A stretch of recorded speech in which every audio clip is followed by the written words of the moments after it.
మంగళం భగవన్ శంభో మంగళం వృషభధ్వజ మంగళం పార్వతీనాద మంగళం భక్తవత్సల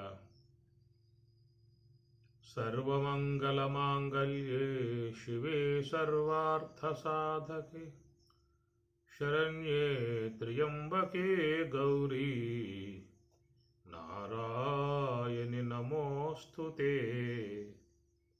నారాయణి నమోస్తుతే.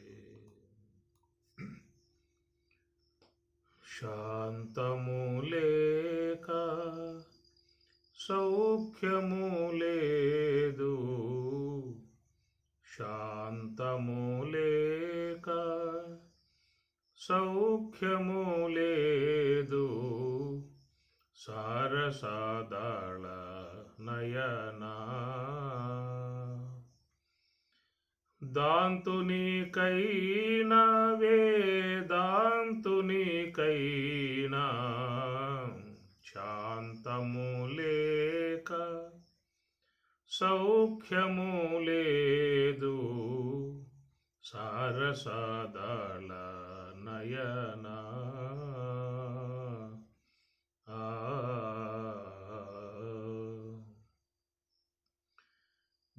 ధారసూతులు ధన ధాన్యములుండిన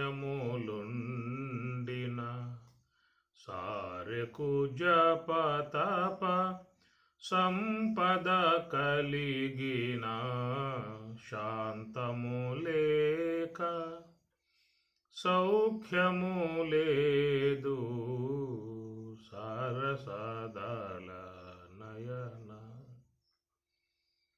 ఆగమ శాస్త్రములన్నీయు చదివిన ఆగమ శాస్త్రములన్నీయు చదివిన బాగుగా సకల హృద్భావము కలిగిన శాంతము లేక సౌఖ్యము లేదు, సారసాదాళ నయన యాగాది కర్మములన్నీయు చేసిన యాగాది కర్మములన్నీయు చేసిన భాగవతులనుచు బాగుగా పేరైన శాంతము లేక సౌఖ్యము లేదు, రాజాదిరాజ శ్రీ రాఘవ త్యాగరాజ రాజు వినుత త్యాగరక్షకతనకు రాజాదిరాజ శ్రీ రాఘవ త్యాగరాజ రాజ వినుత త్యాగ రక్షకతనకు శాంతము లేక సౌఖ్యము లేదు, సారసాదాళ నయన దాంతునికైనా వేదాంతునికైనా శాంతము లేక సౌఖ్యము లేదు.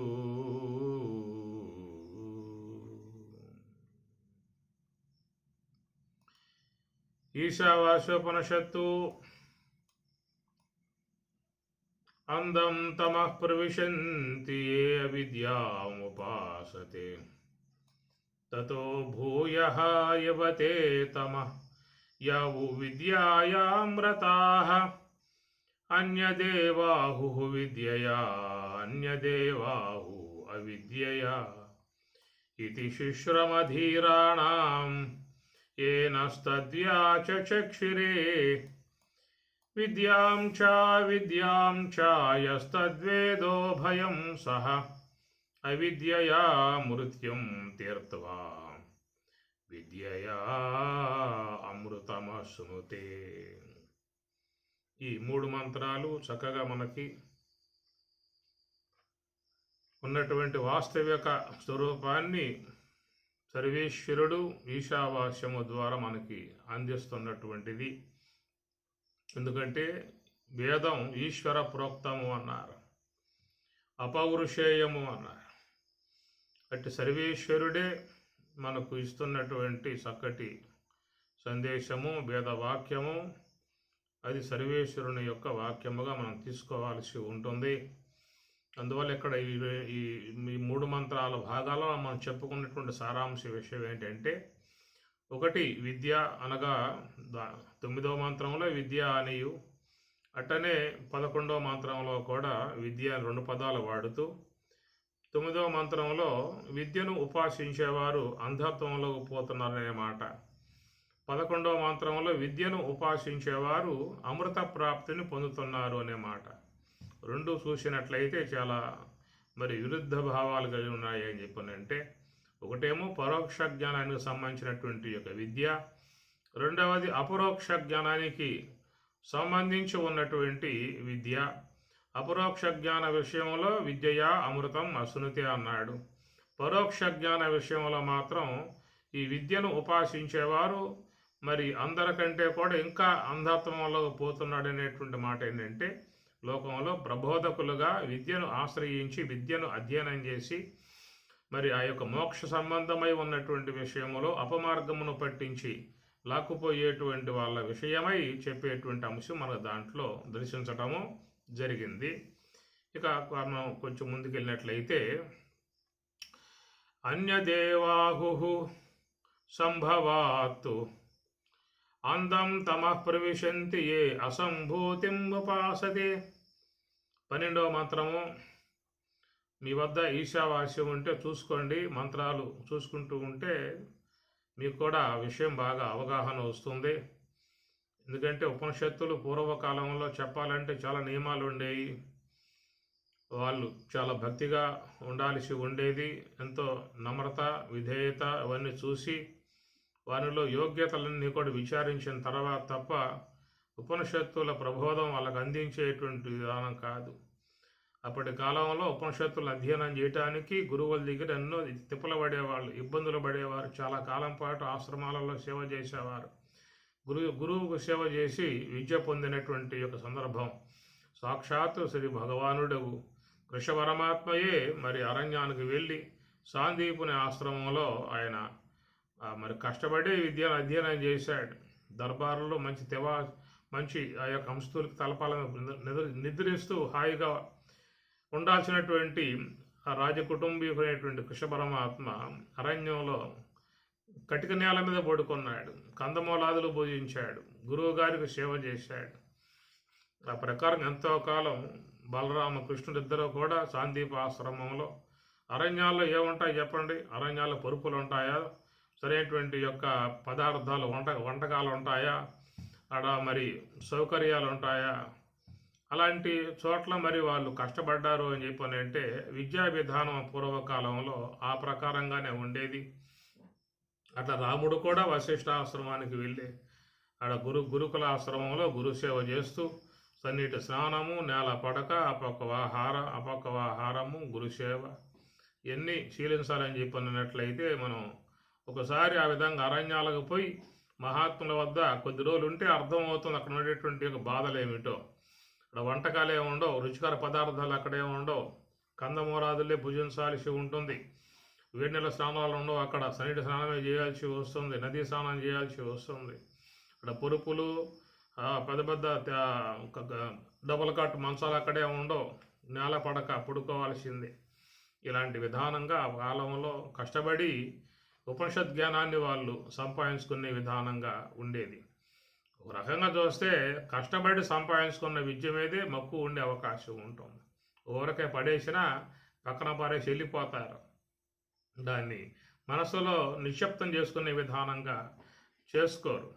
అది ఇప్పుడు కడుపును పుట్టిన వాడైతే వాడికి ఎన్నో సేవలు చేస్తారు, వాడు చక్కగా ఎంతో ఆదరంగా చూస్తారు. అది ఎవరో కని కనుక ఇచ్చినట్లయితే నిరాదరణగా పక్కన పెట్టే విధానం ఉంటుంది. కాబట్టి ఈ ప్రకారంగా పూర్వకాలంలో మహాత్ములు కూడా సాక్షాత్తు భగవంతుడు అవతారంగా వచ్చిన విధానంలో కూడా వాళ్ళు గురుసేవ చేసి ఆశ్రమ నియమాలు పాటిస్తూ ఎంతో కష్టపడి విద్యను అభ్యాసం చేసేటువంటి సందర్భాలు పూర్వకాలంలో ఉన్నాయి. మనకి ఈనాడు మన సౌలభ్యంగా మీ ఇండ్లలో కూర్చొని మీ తివాచీలో కూర్చొని చక్కగా ఏదన్నా పదార్థాలు తింటూ కూడా ఉపన్యాసం వినే పరిస్థితిగా ఉన్నది. అందుచేత నిర్లక్ష్యంగా గనక విన్నట్లయితే వెళ్ళిపోతాయి దేవతామూర్తులు. మనసు పెట్టండి, గంట సేపు మనసు పెట్టండి. మీకు ఈ విషయాలు ఎక్కడా కూడా వచ్చే అవకాశాలు లేవు. ఇంత బాహాటంగా చెప్పే విధానాలు ఎక్కడా మీకు లభ్యమయ్యే అవకాశాలు లేవు ఏమి. అలాంటి ఆ విధానం మనకి స్వామివారి అనుగ్రహముతో చక్కగా మరి పరమార్థం దాంట్లో ఉన్నటువంటి యొక్క విషయాలని చెప్పుకుంటూ ఉన్నాం. ఇట్లా రావటం కూడా కారణం 12 సంవత్సరాలు మరి సుఖబ్రహ్మాశ్రమంలో పడ్డటువంటి పాటలు మాకు ఉన్నాయి. మేమేం సుఖపడి అక్కడేమీ విద్యాభ్యాసం చేయాల.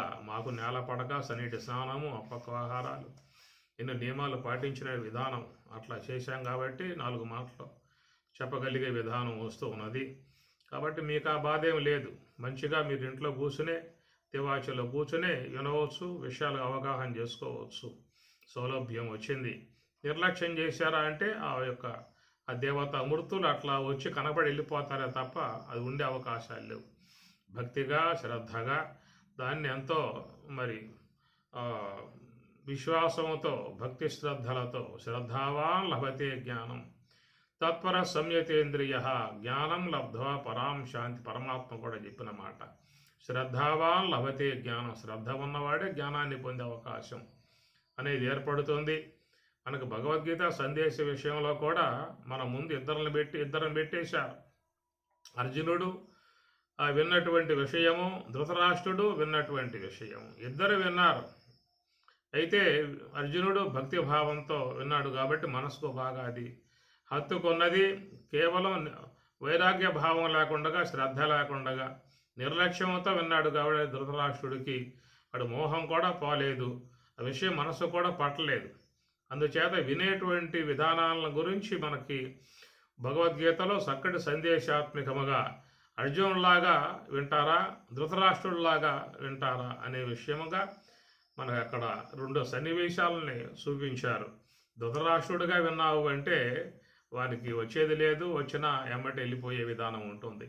అర్జునులాగా శ్రద్ధ కలిగి విన్నట్లయితే నష్టో మోహ స్మృతి లబ్ధ అని అర్జునుడు అన్నాడు చివరికి. అయ్యా కృష్ణ, త్వత్ప్రసాదాత్ మీ అనుగ్రహముతో నష్టో మోహ, నా మోహం పోయిందయ్యా అన్నాడు. ధృతరాష్ట్రుడు అడే మాట్లాడాల. ఎందువల్ల అంటే మోహముతో ఉన్నాడు, అజ్ఞానంతో ఉన్నాడు, నిర్లక్ష్యంగా ఉన్నాడు. కాబట్టి పూజ్యభావం ఉండాలి కదా. ముఖ్యంగా కృష్ణ పరమాత్మ ఏందో పూజ్యభావం అర్జునుడు కొంది కాబట్టి చక్కగా శరణ వేడి విన్నాడు. ఉపనిషత్తుల యొక్క సారాంశం పరమాత్మ బోధించాడు. మనసుకు బాగా పట్టినటువంటి విధానము. నష్టో మోహ, నా మోహం పోయిందని చెప్పి అన్నాడు అర్జునుడు. అలాంటి విధానం వస్తుంది కాబట్టి 1 గంట మీకు మంచి అవకాశం ఇది. రోజువారీగా ఉన్నటువంటి సత్సంగం కనుక అందులో ఉపనిషత్తులు చక్కటి అంశాలు మనకు బోధించేటువంటివి. ఈశ కేన కట ప్రశ్న ముండ మాండిక్య ఇతరేయ బృహదారణ్యక చాందోగ్య కైవల్య స్కంద అమృత బిందు అమృతనాద ఇలాంటి ఎన్నో ఉన్నాయి ఉపనిషత్తులు. ఒక్కొక్క దాన్ని మనసుకు బాగా పట్టించుకున్నట్లయితే మీ మనస్సులో సాక్షాత్ ఈశ్వరుడే కూర్చుంటాడు వచ్చి. ఈశ్వర వాణి కాబట్టి ఎంతెంత సంస్కారం, బ్రహ్మ విద్యా సంస్కారం మనసులోకి ప్రవేశిస్తుందో అంతంత మనస్సు కూడా పవిత్రమవుతుంది. మరి దైవ కృపకు చక్కటి పాత్రలు అయ్యే అవకాశం కూడా ఏర్పడుతుంది. కనుక మన మనస్సుని బ్రహ్మ విద్యతో బాగా నింపాలి, జ్ఞాన విద్యతో నింపాలి. అనేకటువంటి అనాత్మ సంబంధమై ఉన్న సంస్కారాలతో, అనాత్మ సంబంధమై ఉన్న విషయాలతో నిరంతరముగా మనస్సును మనం కలుషితం చేస్తూ ఉన్నాం, మాలిన్యం పరుస్తూ ఉన్నాం. అలాంటి మనస్సుని మాలిన్యాలు మొత్తం కూడా కడిగి వేసి శుద్ధం చేసేటువంటి శుద్ధ జలాన్ని, జ్ఞాన జలాన్ని మనం ఆ మనసు లోపల రోజు కూడా నింపుకుంటున్నాం. కాబట్టి శ్రద్ధాభక్తులతో కూర్చోండి. మంచి పరిపోయినటువంటి యొక్క ఈశ్వరుని పట్ల పూజ్యభావంతో ఆయన చెప్పేటువంటి యొక్క మాటలు కాబట్టి వాటిను వినండి. 1 గంట సేపు మనస్సు ఇట్లాగా బాగా శుద్ధంగా పెట్టండి. దానివల్ల ఎంతో మనస్సు పావనమవుతుంది, పవిత్రమవుతుంది. పరమాత్మ కృపకు పాత్రులమయ్యే అవకాశం ఏర్పడుతుంది. మనం ఎక్కడికి పోయినా ఈ దేహం ఏదో కూడా పోవాల్సిందే. ఈ శరీరం పోయినా కానీ సూక్ష్మదేహంలో పడ్డటువంటి ముద్రలు, ఈ సంస్కారాలు మాత్రం అవి పోవు, ఎప్పటికీ ఉంటాయి అన్నమాట. మీరు గమనించండి, తాటి చెట్టు ఉంటుంది. ఆ తాటి చెట్టుకి మట్ట ఎండి రాలిపోతుంది, కానీ సంబంధమై ఉన్న ముద్ర అట్లాగే ఉంటుంది ఆ తాటి చెట్టు మీద. లేదా మీ ప్రాంతంలో కొబ్బరి చెట్లు ఉంటాయి చూడండి, ఆ మట్ట వచ్చి అది రాలిపోతుంది మట్ట, కానీ మట్ట సంబంధమై ఉన్నటువంటి ఆ ముద్ర అట్లాగే ఆ చెట్టు మీద ఉండిపోతుంది అన్నమాట. అట్లా మనసులో పడేటువంటి సంస్కారాలు ఎప్పటికి ఉండిపోతాయి. పుణ్య సంబంధ సంస్కారాలు అవి అట్లాగే ఉంటాయి, పాప సంబంధ సంస్కారాలు అట్లా ఉంటాయి. జ్ఞాన సంబంధ సంస్కారాలు స్థిరముగా ఉండి మనస్సును పవిత్రం చేస్తాయి. కాబట్టి ఒక గంట సేపు మనస్సును పెట్టి ఉపనిషత్తు చెబుతున్నా కనుక ఆ గ్రంథాన్ని ముందు పెట్టుకోండి. మంత్రం చదువుతూ ఉన్నాను, మీరు చదవండి. మంత్ర పదచ్ఛేదం చేస్తూ ఉన్నాను, మీరు కూడా అధ్యయనం చేసుకోండి.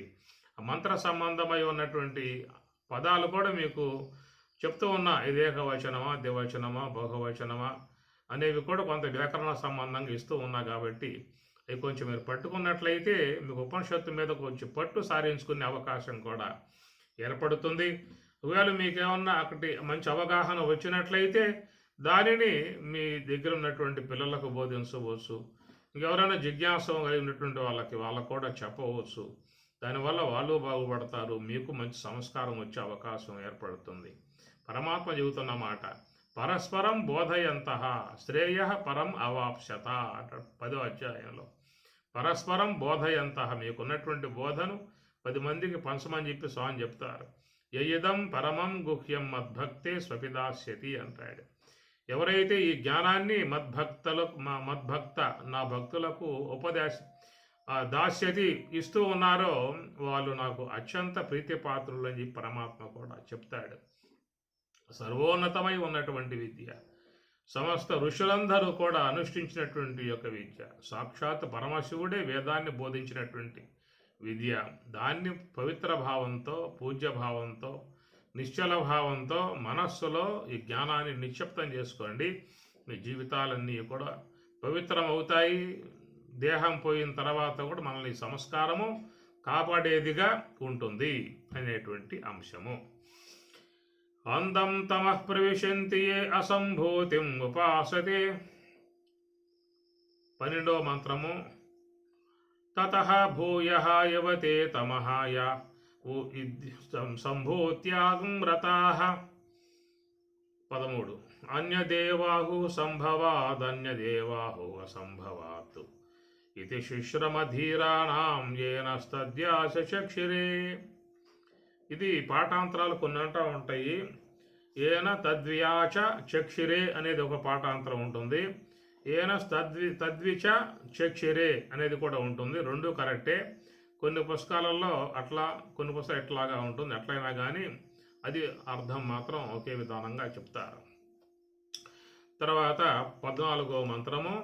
సంభూతించ వినాశంచ యస్తద్వేదో భయం సహ వినాశేన మృత్యుం తీర్త్వా సంభూత్యామృతమశ్నుతే. మంత్రాలు బాగా నేర్చుకోండి, బాగా పలకండి, శుద్ధంగా పలకండి, ఏమి తప్పులు లేకుండా పలకండి. అన్యదేవాహు సంభవాదన్యదేవాహు రసంభవాత్ ఇది శుశ్రమ ధీరాణం ఏన స్తద్వ్యచ చక్షిరే. 3 చూసుకోండి. అందం తమః ప్రవిశంతి ఏ అసంభూతిం ఉపాసతే. అందం తమః ప్రవిశంతి ఏ అసంభూతిం ఉపాసతే. తతః భూయః యవ తే తమః యః ఉ సంభూత్యాగం వ్రతాః ఏ ఉ సంభూత్యాగం వ్రతాః.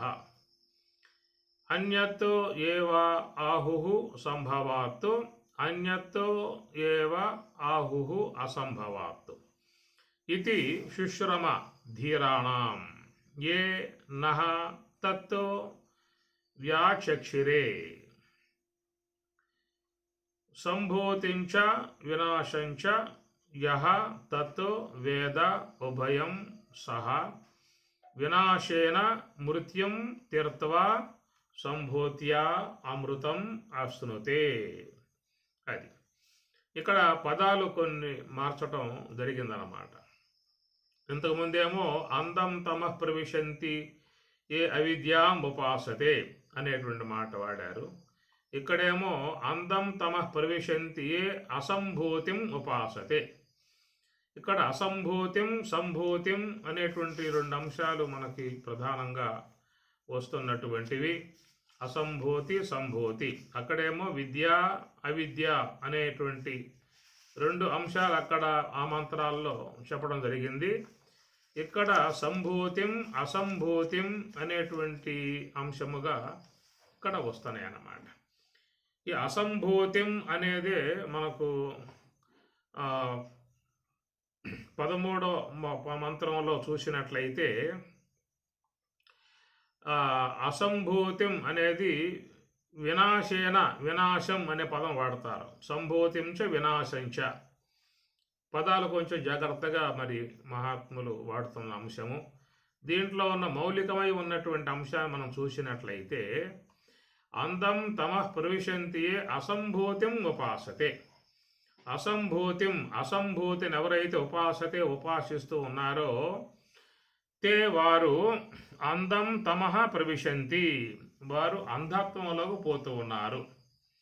అసంభూతిని ఉపాసించేవారు అంధత్వంలో పోతూ ఉన్నారు అన్నాడు.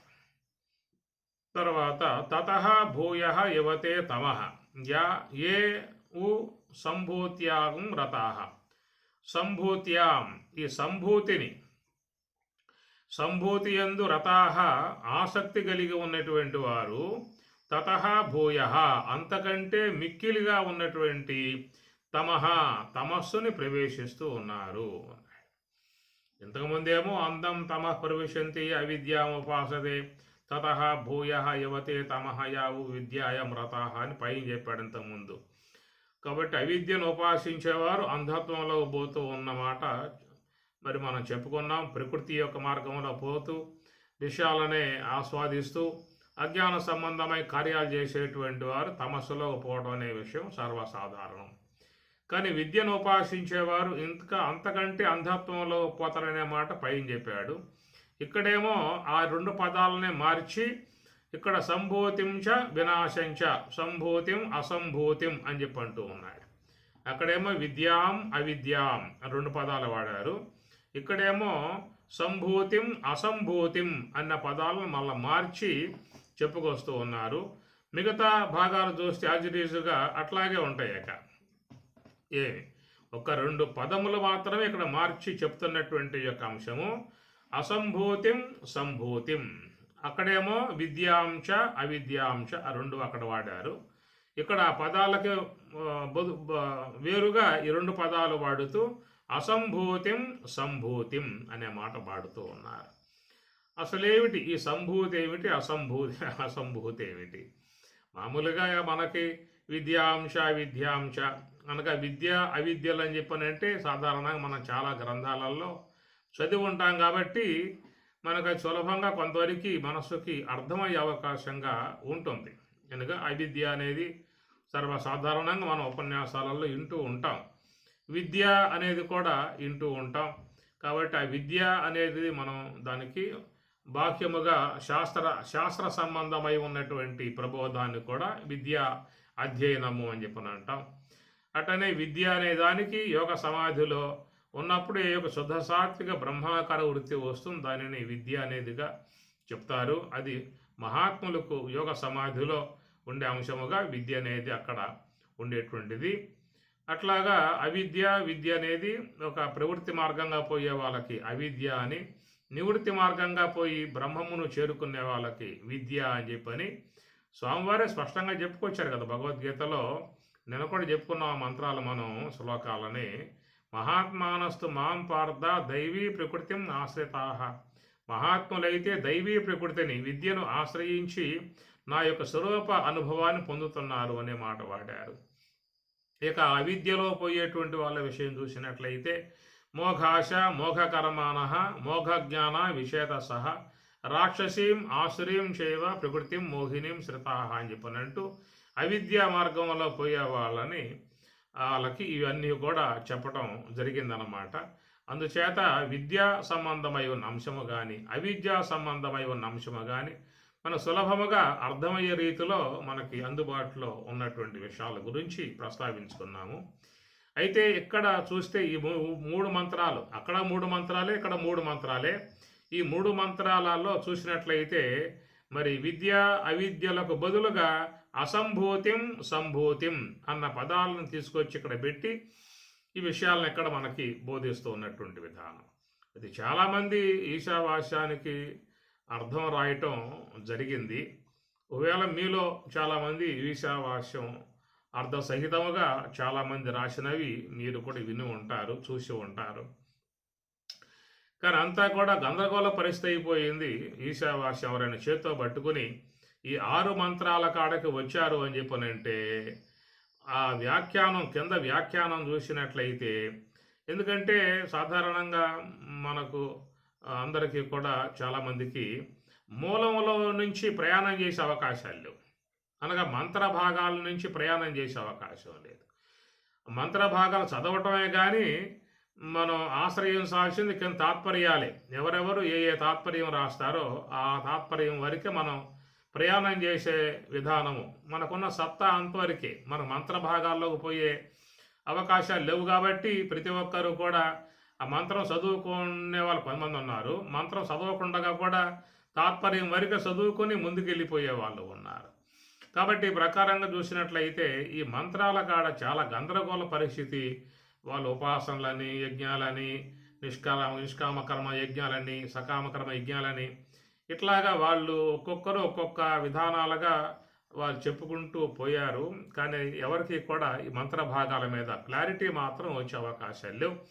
చివరికి చదువుకున్న తర్వాత వాళ్ళకి ఇది పెద్ద గందరగోళంగా ఉన్నదే, ఏం అర్థం కాకుండా ఉందనే మాట వస్తుంది తప్ప అర్థమయ్యే రీతిలో మీకు అక్కడ వ్యాఖ్యానాలు మాత్రం చూసినట్లయితే మీకు అది అర్థం అవుతుంది.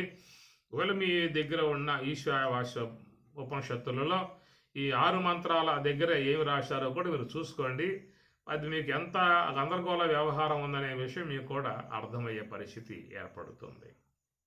కానీ మంత్ర భాగంలో మాత్రం చాలా సుస్పష్టముగా స్వామివారి ఇక్కడ ఈశ్వరుడు మంచి అంశాన్ని మన ముందు ఆవిష్కరింపజేస్తూ ఉన్నారు. కనుక ఈ 3 మంత్రాలు చూసినట్లయితే అందం తమ ప్రవిశంతియే అసంభూతిం ఉపాసతే తతః భూయ యువతే తమః ఏ ఉ సంభూత్యాగం రతాః. అసంభూతిం సంభూతిం అనే పదాలు చాలామందికి ఎంతవరకు కూడా ఈ పదాల మీద పూర్ణమైనటువంటి యొక్క అవగాహన వచ్చి ఉండదు. ఏమిటబ్బాయి అసంభూతి ఏమిటి, సంభూతి ఏమిటి అనేటువంటి డౌట్లే మనసు లోపల నిలబడి ఉండే అవకాశం ఏర్పడుతుంది. ఇక్కడ సంభూతిం అసంభూతిం అనగా సంభూతి కానిది అసంభూతి అని చెప్పి వస్తుందన్నమాట. సంభూతిం సంభూతి, నా కానిది అసంభూతి. కాబట్టి ఆ అనేటువంటిది నిషేధార్థం. అది నా అనేటువంటి దానికి ప్రతిరూపమే ఆ అనేటువంటిది అన్నమాట. కాబట్టి నా అనేది పదం ముందు ఆగా మారిపోతుందన్నమాట. నా అశ్వం అనశ్వం అని వస్తుంది. నా బ్రాహ్మణ అబ్రాహ్మణ. కాబట్టి నా అనేది ఆగా మారిపోతుంది. అది నిషేధార్థం అన్నమాట. అనగా జ్ఞానం అన్నాం అనుకోండి, నా పెడితే అజ్ఞానం అవుతుంది. అసలు జ్ఞానం అనేది నా అంటే లేదు, జ్ఞానం ఉందా అంటే నా లేదు. దానికి ఏమంటాం, నజ్ఞానం అనే పదం వాడం మనం, అజ్ఞానం అనే పదం వాడతాం. ఆ అనేది నా యొక్క అంశం అన్నమాట. నాయే ఆగా మారిపోయినప్పుడు అజ్ఞానం అని చెప్పని అంటాం. అట్లా ఇక్కడ కూడా సంభూతిం నా పెడితే నా సంభూతిం అన్నప్పుడు ఆ నా ఏమవుతుందంటే ఆగా మారినప్పుడు అసంభూతిం అవుతుందన్నమాట.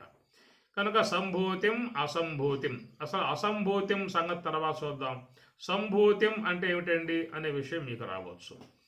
సంభూతిం అనే పదం చూసినట్లయితే ఈ స అనేటువంటి దాన్ని పక్కన పెట్టేయండి. ఒకవేళ మీకు అర్థం కాకపోతే సం అనే పక్కన పెట్టేసేసి అక్కడ వి పెట్టండి. ఏమొస్తుందో భూతి అనే పదం కాడ వి పెడితే ఏమవుతుంది, విభూతి అనే అర్థం వస్తుంది మీకు. కాబట్టి విభూతి యోగం అనేది మీరు భగవద్గీతలో చూసుంటారు. పద ఆ, ఆ, 10వ అధ్యాయం విభూతి యోగం భగవద్గీత. కాబట్టి భూతి అంటే ఐశ్వర్యం, భూతి అంటే ఐశ్వర్యం, విభూతి అంటే విశేషముగా ఉన్నటువంటి ఐశ్వర్యము. అది భగవంతునికి సర్వేశ్వరుని వద్ద ఉన్నటువంటి గొప్ప ఐశ్వర్యము. కాబట్టి ఈశ అనే పదమే ఈశ ఐశ్వర్యే. సర్వేశ్వరుడు మహద్ ఐశ్వర్యము గలవాడు. సమస్త ఐశ్వర్యములన్నీ కూడా సర్వేశ్వరుని వద్ద ఉన్నాయి అన్నమాట. ఆయన మహావిభూతి ఆత్మికమై ఉన్నటువంటి స్వరూపము. సకల మహిమలన్నీ కూడా కలిగి ఉన్నటువంటి స్వరూపం ఈశ్వరుడు. అణిమా గరిమా లఘిమా ప్రాప్తి ప్రాకామ్యం ఈశత్వం వశత్వం అని చెప్పే అష్టసిద్ధులన్నీ కూడా సర్వేశ్వరుని వద్దే ఉంటాయి. కనుక అట్టి ఆ సర్వేశ్వరుడు చూసినట్లయితే మనకు భగవద్గీతలో తన యొక్క ఐశ్వర్య సంబంధమై ఉన్నటువంటి యొక్క అంశాన్ని మనకు బోధిస్తాడు. దానికి విభూతి అనే పేరు పెట్టాడు. ఇక్కడ భూతి అనే దానికి సం అనే పదం చేర్చాం, ఉపసర్గ. సం చేరిస్తే సంభూతిం అవుతుంది. ఆ సం అనే పదం పక్కన పెట్టేయండి, వి పెట్టండి ఒకసారి. వి పెడితే అర్థం వస్తుంది విభూతి. అప్పుడు మనం విభూతి అనగా భగవత్ సంబంధమై ఉన్నటువంటి ఐశ్వర్యమై ఉన్నటువంటి భగవద్గీతలోకి వెళ్ళిపోతాం మనం.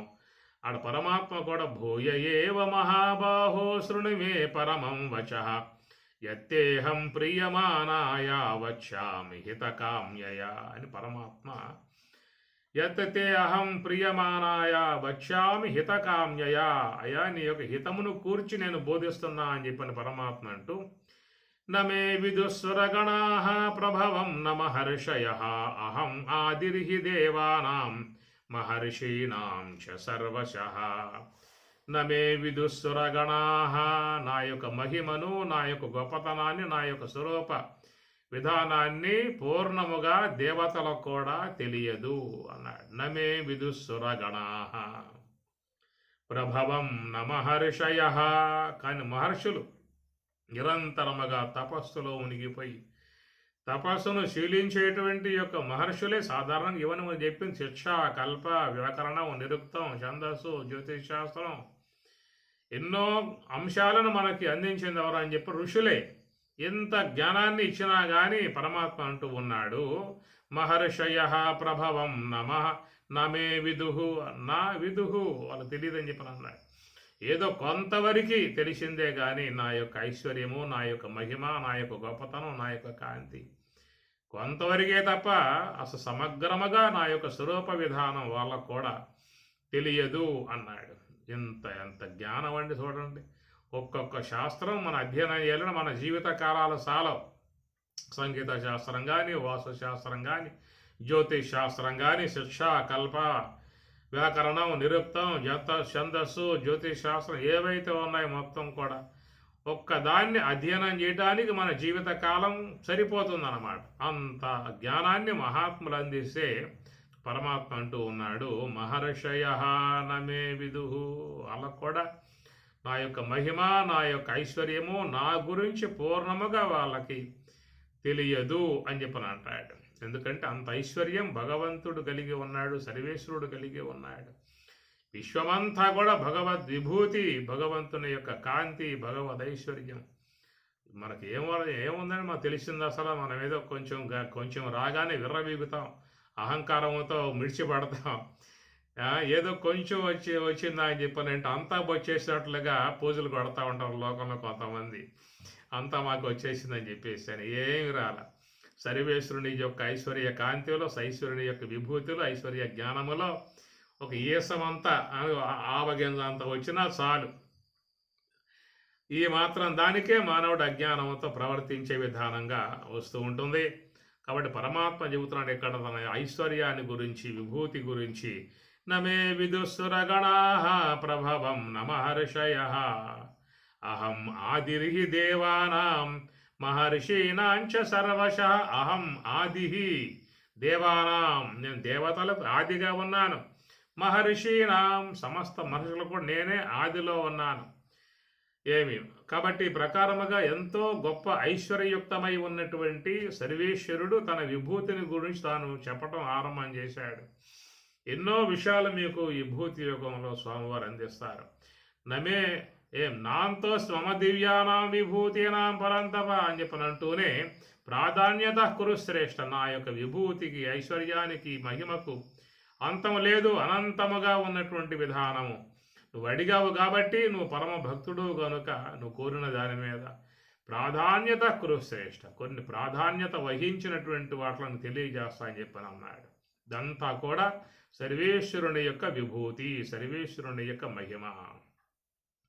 ఏమి యో మామజమనాదింశ వేత్య లోకం మహేశ్వరం అసంభూఢ నమ మర్త్యేషు సర్వపాపై ప్రముచ్యతే. మహర్షయ సప్త పూర్వే చత్వారో మనవస్తదా మద్భావా మానసా జాతా యేషాం లోకాః ఇమా ప్రజాః. మహర్షయ సప్త పూర్వే చత్వారో మనవస్తదా మద్భావా మానసా జాతా. మనువులు కానీ ఋషులు కానీ దేవతలు కానీ అందరూ కూడా మద్భావా మానసా జాత. కాబట్టి మత్ భావ మానస, నా మనస్సు నుంచి వీళ్ళందరూ కూడా ఆవిర్భావం అయ్యారు.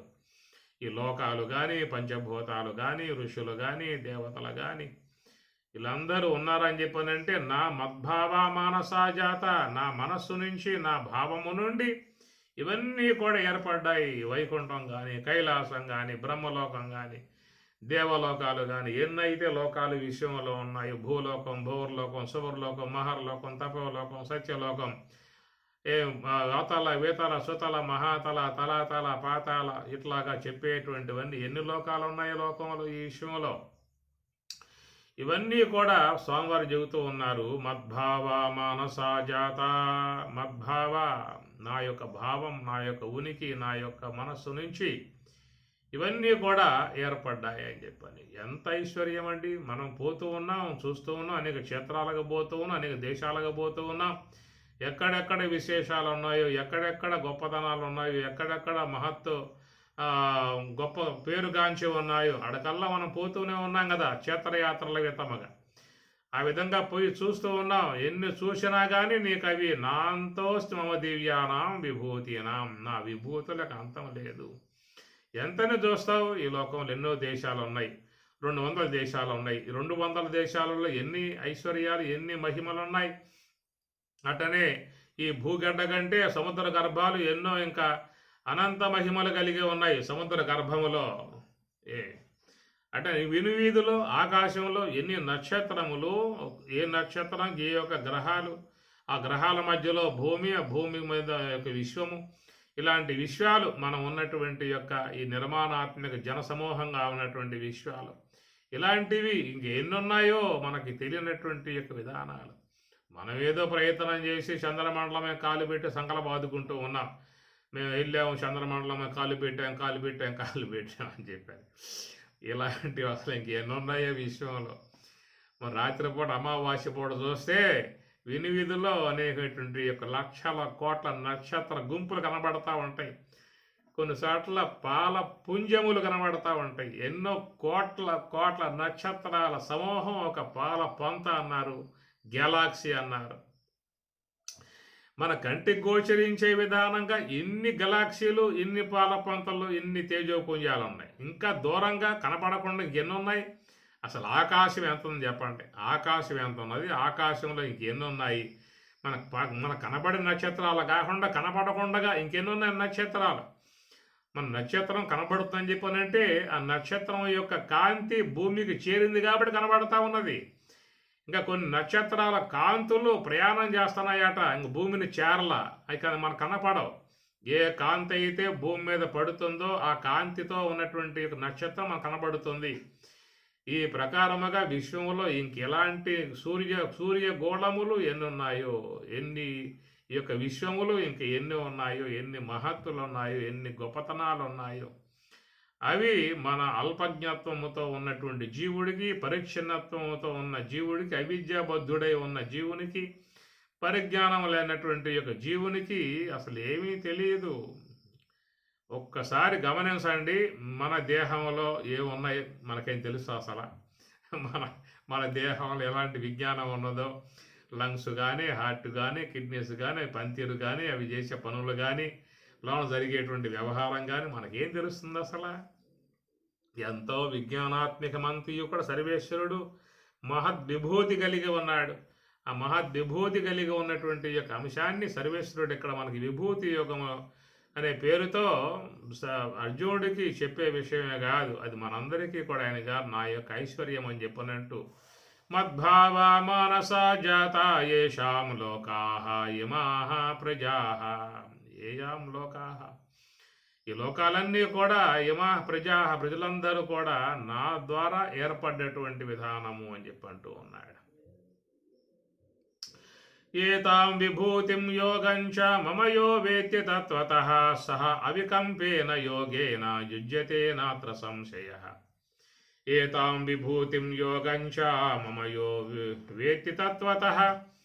అయితే ఈ ప్రకారంగా అనేక మహిమాన్వితమై ఉన్నటువంటి యొక్క నేనున్నాను, అట్టి నన్ను ఎవరైనా తెలుసుకునేటువంటి ఉద్దేశం ఉన్నట్లయితే వారు వికంపేన యోగేన సహా అవికంపేన యోగేన, అవికంపయోగం కలిగి ఉన్నటువంటి వారికి మాత్రమే నేను తెలియబడతాను అన్నాడు స్వామివారి ఇక్కడ.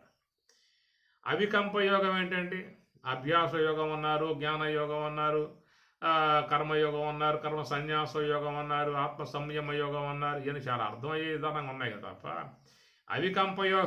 అవికంపయోగం ఇది కూడా ఒక యోగమేనా అనే సందేహం వస్తుంది మామూలుగా. అవికంపయోగం అంటే కంప అంటే కదలటం, కపి చలనే, కపి అంటాం కదా, కపి అంటే కోతి అన్నమాట.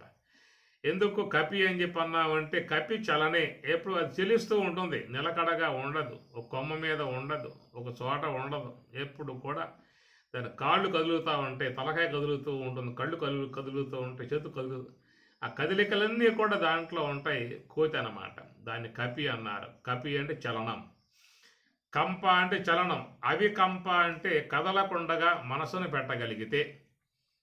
ఎవరైనా కోతిని కదలకుండా కూర్చోబెడతారా? అది పెద్ద ప్రయత్నం. ఎవరు కూడా కోతిలో చేష్టలు లేకుండా కూర్చోబెట్టే విధానం ఎట్లా అది కొంచెం ఇబ్బందికరంగా ఉంటుందో ఆ ప్రకారం మనసును కూడా ఈ కోతితో స్వామివారు పోలుస్తూ అవికంపేన యోగేన, అవికంప యోగం కనుక చేసినట్లయితే అనగా మనస్సులో ఏ కదలిక లేకుండా కనుక నువ్వు చేయగలిగితే యుజ్యతేన అత్ర సంశయః వేత్తి తత్వతః మమ వేత్తి తత్వతః. వారు నా యొక్క స్వరూపం మూలతత్వాన్ని, బ్రహ్మతత్వాన్ని వాళ్ళు గుర్తించే అవకాశం ఏర్పడుతుంది. కనుక అందరూ కూడా జీవితంలో సాధించుకోవాల్సింది సహా అవికంపేన యోగేన, అవికంప యోగం రావాలని అంటాడు. అవికంప అంటే కదలిక లేకుండా ఉండే విధానాన్ని సంపాదించుకోవాలనేటువంటి ఒక మాట. కాబట్టి ఆ ప్రకారంగా స్వామివారు మీకు చాలా మంచి విషయాలు సర్వేశ్వరుడు ఇచ్చేటువంటి యొక్క విధానం. మచ్చిత్త మద్గత ప్రాణాః బోధయంతః పరస్పరం కథయంతశ్చ మాం నిత్యం తుష్యంతి చ రమంతి చ.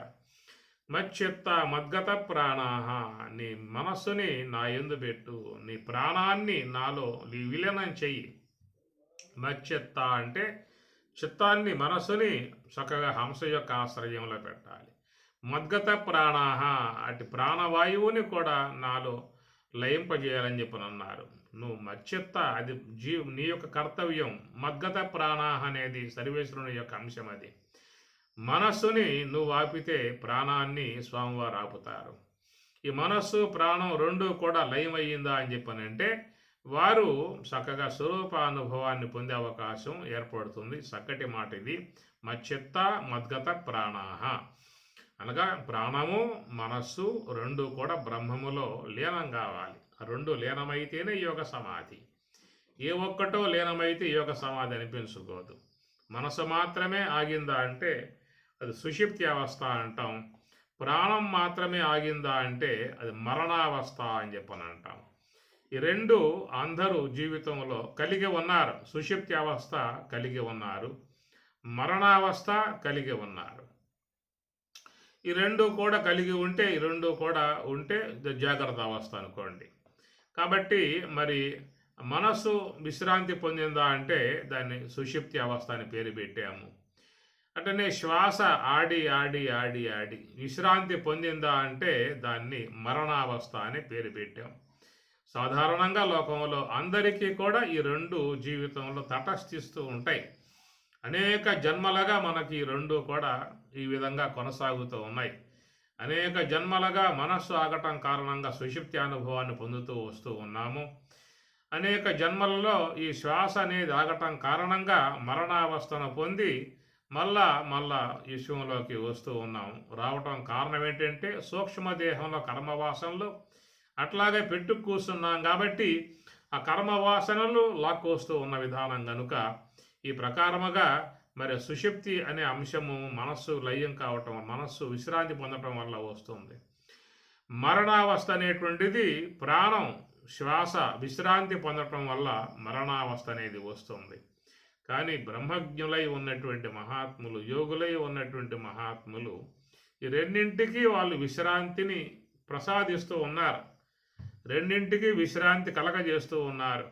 అది ఎట్లా వస్తుందనేటువంటి మాటకి పరమాత్మ ఎక్కడ మచ్చెత్త మద్గత ప్రాణ, దానికి ఉన్న అంశం ఏంటంటే అవికంపేన యోగేన అని చెప్పిన మాట. అవికంప యోగాన్ని మీరు శీలించినట్లయితే మచ్చెత్త మద్గత ప్రాణం, నాయందే మనస్సు ఉంటుంది, నాయందే వాళ్ళ ప్రాణం లయమవుతుంది. ఈ విధంగా రెండు లయం కావటం వల్ల కలిగేది యోగ సమాధి. అది 4వ అనుభవము. తురియము అన్నారు, అది యోగ సమాధి అని చెప్పని అంటారు. కనుక ఈ ప్రకారంగా నా యందు ఆ ప్రకారంగా ఉంచి బోధయంతః పరస్పరం, ఈ జ్ఞాన సంబంధమై ఉన్న ఉపనిషత్తుల సంబంధమై ఉన్నటువంటి యొక్క అంశాన్ని చక్కగా ఎప్పుడు కూడా అధ్యయనం చేసుకుంటూ ఉండాలి. గమనించాల్సిన అంశం ఇది. మిగతా గ్రంథాల కంటే కూడా ఉపనిషత్తులు అధ్యయనం చేయటం వల్ల మంచిగా జ్ఞానం కలిగే అవకాశం ఏర్పడుతుంది. కాబట్టి పరస్పరం బోధయంతః, ఈ తాత్విక సంబంధమై ఉన్న విషయాలని చెప్పుకుంటూ ఉండాలని చెప్పని అన్నారు. తేషాం దయతయుక్తానాం భజతాం ప్రీతిపూర్వకం దదామి బుద్ధియోగం తం ఏన మాం ఉపయాంతితే. తేషాం అంటే వారికి, సతతయుక్తానాం నాయందు అనగా శ్వాసయందు మనసును పెట్టి నిరంతరముగా భజతాం ప్రీతిపూర్వకం ఇష్టపూర్వకముగా మనస్సును పెట్టి శ్రద్ధాభక్తులతో ఆ సర్వేశ్వరుణ్ణి ఆరాధించేటువంటి వారికి ఉన్నదే దదామి బుద్ధియోగం, వారికి నేను బుద్ధియోగాన్ని ఇస్తున్నాను అన్నాడు. కనుక దీనివల్ల ఏమేర్పడుతుంది, మనకి శుద్ధ సాత్వికమై ఉన్నటువంటి శుద్ధ బుద్ధి యోగం పరమాత్మ ప్రసాదిస్తాడు అని చెప్పని ఏన మాం ఉపయాంతితే, ఏ యొక్క శుద్ధ బుద్ధి ఏర్పడగా దేని చేత నా స్వరూప అనుభవాన్ని పొందుతూ ఉన్నారో అలాంటి యొక్క ఆ బుద్ధి యోగాన్ని నేను వాళ్ళకి ప్రసాదిస్తున్నాను అన్నాడు. చాలా మంచి విషయాలు ఇవి. గమనించగలిగినట్లయితే చాలా గొప్ప అంశం వస్తుంది. ఈశావాస్యాన్ని మనం ఆధారంగా చేసుకుని అంశాలు ఇక్కడ అధ్యయనం చేస్తూ ఉన్నాం. దీంట్లో ఎందుకు స్వామి వెళ్ళాడు అనే మాట మీకు మనసుకు రావచ్చు. అలాంటి భావాలు పెట్టుకోమాకండి. సారాంశ విషయం మీకు లాస్ట్కి వచ్చేస్తుంది. కాబట్టి ప్రకారముగా సర్వేశ్వరుడు తన యొక్క స్వరూపం ఏ యొక్క శుద్ధ బ్రహ్మమై ఉన్నదో అట్టి ఆ శుద్ధ బ్రహ్మ స్వరూపమును పొందటానికి యోగ్యముగా ఉన్నటువంటి యొక్క అంశాలు ముందు ఆయన గారు అందిస్తూ ఉన్నటువంటి విధానము. తేషాం ఏవ అనుకం పార్థం అహం అజ్ఞానజం తమః నాశయామి ఆత్మభావస్థః జ్ఞానదీపేన భాస్వత. తేషాం ఏవ అనుకం పార్థం, అయా నేను వాళ్ళని అనుగ్రహించేటువంటి యొక్క ఉద్దేశముతో ఉన్నాను. అహం అజ్ఞానజం తమః, ఎవరెవరి లోపల అనాదిగా అజ్ఞానం అనే తమస్సు బాగా పెరిగిపోయి ఉన్నదో అటు అజ్ఞానం అనేటువంటి యొక్క తమస్సుని నాశయామి, నశింపజేస్తూ ఉన్నాను. ఆత్మభావస్థః జ్ఞానదీపేన భాస్వత, ఎవరైతే హంస యొక్క ఆశ్రయంతో నివృత్తి మార్గంలో ప్రయాణం చేసి మరి నన్ను ఆరాధిస్తారో, ఈశ్వరుడుగు నన్ను ఆరాధిస్తారో అలాంటి వాళ్ళల్లో చేరి ఉన్నటువంటి అనాదిగా ఉన్నటువంటి అజ్ఞానం అనేటువంటి తమస్సుని జ్ఞానదీపేన, జ్ఞానదీపమును వెలిగించి నాశయామి, వాళ్ళ యొక్క అజ్ఞానం అనాదిగా ఉన్న అజ్ఞానాన్ని నాశయామి అన్నాడు. ఇప్పుడు మనం కార్తీక మాసం చాలామంది శివాలయాలకు పోతారు, కార్తీక దీపాలు వెలిగిస్తూ ఉంటారు, సంబరపడుతూ ఉంటారు, సంతోషపడుతూ ఉంటారు, పరమానందపడుతూ ఉంటారు. చాలా పుణ్య విధానం. ఆ విధంగా మరి కార్తీక మాసంలో శివాలయానికి పోవాలి, జ్యోతి వెలిగించాలి, సర్వేశ్వరుని దర్శించుకోవాలి. పుణ్య విధానము సంపాదించుకోవడం, పుణ్యం సంపాదించుకోవడం జీవితాన్ని చాలా ఉపకరించేటువంటి యొక్క అంశము. కానీ ఇక్కడ పరమాత్మయే స్వయంగా చెబుతూ ఉన్నాడు, మీలో ఆ జ్ఞాన దీపం నేలిగిస్తా అని చెప్పి అంటూ ఉన్నాడు. అజ్ఞానజం తమః, అనాదిగా ఉన్న అజ్ఞానాన్ని పోగొట్టడానికి మీలో నేను జ్ఞాన దీపాన్ని వెలిగిస్తున్నాను అని స్వామి చెప్తున్నాడు. ఇక్కడ మీకు చూస్తే శివాలయాల్లో చాలామంది ఆ ధ్వజస్తంభం మీద ఆకాశ దీపాలు వెలిగిస్తారు. ఆకాశ దీపం ఈ కార్తీక మాసం అంతా కూడా అట్లా వెలిగించి ధ్వజస్తంభం పై భాగంలో ఆకాశ దీపాన్ని పెడతారు. ఎందుకు ఈ విధంగా పెడతారనే విషయం మీద చాలామంది ఆలోచనలతో ఉంటారు. కొంతమంది ఆలోచన చేయరు, ఏదో ఆచారం. కార్తీక మాసం వస్తే ఆ విధంగా ధ్వజస్తంభం మీద పెడతారు, అది ఒక ఆచారం అంతే అని చెప్పి అనుకుంటారు. కొంతమంది అయితే దీని యొక్క అర్థం ఏమిటి, దీని పరమార్థం ఏమిటి అనేది కొంత ఆలోచన చేసే విధానం కూడా వస్తుంది. అందుచేత ఇక్కడ స్వామి చెప్పినట్లుగా జ్ఞాన దీపేన అనేటువంటి విషయం, అది జ్ఞాన దీపం. ఆకాశ దీపం అంటే జ్ఞాన దీపం. కార్తీక మాసంలో ధ్వజస్తంభం యొక్క పై భాగంలో ఆకాశ దీపాన్ని పెట్టడం అంటే జ్ఞాన దీపం. అది ధ్వజస్తంభం అనేటువంటిది ఏంటంటే ధ్వజ అంటే రెండవది అని చెప్పి అర్థం. ధ్వజ రెండవ పుట్టుక. ధ్వ అంటే రెండు అన్నమాట. ధ్వజ జ అంటే పుట్టటం, జని ప్రాదుర్భావే. రెండవ పుట్టుక అనే అంశము ధ్వజ అనే అర్థం వస్తుందన్నమాట. ప్రథమ జ అనగా మొదటి పుట్టుక, ధ్వజ రెండవ పుట్టుక అన్నమాట. అది ప్రథమ పుట్టుక అని చెప్పి అన్నప్పుడు మనలో ఈ హంస అనేటువంటి దాన్ని ప్రథమ పుట్టుకగా చెప్పుకొస్తారు. తర్వాత ధ్యానములో ఉన్నప్పుడు నివృత్తి మార్గం వైపుకు తిరిగినప్పుడు అది ఆ హంసయే సోహముగా పరిణమిస్తుంది. సోహం అనేటువంటిదిగా మారటమే ధ్వజ రెండవ పుట్టుకగా అవుతుందన్నమాట. దీనినే మనకి గాయత్రి మహామంత్రంలో అమ్మవారిని ఉద్దేశించి మాట్లాడుతూ గాయత్రి మహామంత్రంలో పవనే ద్విజాత అన్నాడు. అక్కడ పవనే అంటే పవన్ అంటే గాలి, ద్విజాత అంటే రెండవ పుట్టుక అన్నమాట. పవనే ద్విజాత ఆయు పృథివ్యాం ద్రవిణం బ్రహ్మవర్చసం అంటే బ్రహ్మవర్చస్సు, జ్ఞానవర్చస్సు అనగా శుద్ధ బ్రహ్మమును పొందేటువంటి విధానములో అక్కడ అమ్మవారిని ఉద్దేశించి మాట్లాడుతూ పవనే ద్విజాత, ఓ మాత నీవు పవనముగా ఉన్నావు, శ్వాసగా ఉన్నావు, కాలముగా ఉన్నావు, నీవే ప్రథమజ హంసగా ఉన్నావు, నీవే మహాత్ములలో సోహం ద్విజ ఉన్నావనే మాటగా పవనే ద్విజాత అన్నారు. అక్కడ వాయు పృథివ్యాం ద్రవిణం బ్రహ్మవర్చసం చాలా పదాలు ఉంటాయి. గతంలో మనం ఈ విషయం చెప్పుకున్నాము గాయత్రి మహామంత్ర అంశాల మీద. కాబట్టి ప్రకారముగా ధ్వజ అని చెప్పినట్టు రెండవ పుట్టుక అనేటువంటి అర్థం అన్నమాట. ధ్వజస్తంభం అనేటువంటిది మనలో ఈ దేహమే దేవాలయం కాగా ఈ దేహం అనేటువంటి యొక్క దేవాలయం యొక్క నాసిక భాగమే ఆ ధ్వజస్తంభం ఉన్నటువంటి ఈ శ్వాస అనేది ఉన్నటువంటి విధానము. ఆ ధ్వజస్తంభం అనేటువంటి విధానములో ఈ శ్వాస లోనికి పోతే హకారం అవుతుంది, బయటికి వస్తే సకారం అవుతుంది. లోనికి పోయిన హకారం శివస్వరూపముగా చెప్తారు, బయటకు వచ్చేటువంటి శ్వాస సకారం ప్రకృతిగా చెప్పేటువంటి అంశం అనం. హకార శివరూపాయ సకార శక్తి రుచ్యతే అనే మాట సంవాదంలో వస్తుంది. హకారం శివరూపము, సకారం శక్తి అనగా ప్రకృతి అన్నమాట. త్రిగుణాత్మకమై ఉన్నటువంటి ప్రకృతి. ఈ సకారములో అందరం కూడా సంచారం చేస్తూ ఉన్నాం. లోకంలో సకల మానవులు కూడా ఉంది ఎక్కడ అని చెప్పనంటే ఈ రేషకముగా ఉన్నటువంటి సకారములో ప్రకృతి యొక్క భావాన్ని పొంది నిరంతరముగా పంచేంద్రియాలతో సంబంధం పడి విషయాలని ఆస్వాదించే విధానంగా ఉన్నాం. కాబట్టి అందరూ కూడా ఈ సకారమునందే ప్రకృతి యొక్క భావాన్ని పొంది ఉన్నారు. కాబట్టి వాళ్ళు ఆయువుని కోల్పోతూ ఉన్నటువంటి పరిస్థితి. అయితే మహాత్ములు నివృత్తి మార్గముగా హంసను అవికంపేన యోగేన అన్నట్లుగా అవికంప యోగం, కదిలిక లేకుండా మనస్సుని నిశ్చలముగా పెట్టడం కారణంగా దానివల్ల ఏమవుతుందని చెప్పానంటే సకారాత్మకమై ఉన్నటువంటి ప్రకృతి నుంచి విడబడి హకారాత్మకమై ఉన్నటువంటి పరమాత్మను చేరే విధానంగా వస్తారు. కాబట్టి వాళ్ళల్లో అది మరి అక్కడ సోహం అనేటువంటిది హకార తత్వము. హంస అనేటువంటిదేమో ఈ సకారాత్మకమేమో హంస యొక్క అంశ. కాబట్టి ఈ ప్రకారంగా మహాత్ములు నివృత్తి మార్గము ద్వారా అకార శివరూపాయ అన్న విధానములో మరి ఆ యొక్క హంసగా ఉన్నటువంటి ఆ శ్వాసను సోహంగా పరిణమింపజేస్తారు. ఎందుకంటే హంస అనేది కాలస్వరూపం, కాలాత్మకమై ఉన్నటువంటి స్వరూపాన్ని హంస అని చెప్పని అంటారు. శివస్వరూపమై ఉన్నటువంటి యొక్క భాగాన్ని సోహం. మీరు గమనించండి, కావాలి దాంట్లో మీకు అర్థాలు అట్లాగే వస్తాయి. హంస అన్నప్పుడు ఏంటంటే అక్కడ హం హ అని చెప్పనంటే అది హింసాత్మకం అన్నమాట. హనహింస గత్యవసాధనేషు. అనేటువంటిది హింసాత్మకం. కాబట్టి హంతకుడు అంటాం, అంటే వాడెవరినో చంపాడు కాబట్టి హంతకుడు అంటారు.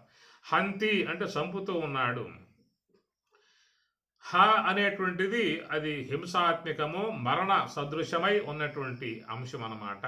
హంస అంటే ఏమిటంటే మనలో ఉన్నటువంటి ఆ యొక్క ఆయువుని తరిగింపజేస్తూ ప్రతి ఒక్కరిని కూడా చంపుతూ ఉన్నటువంటి విధానము.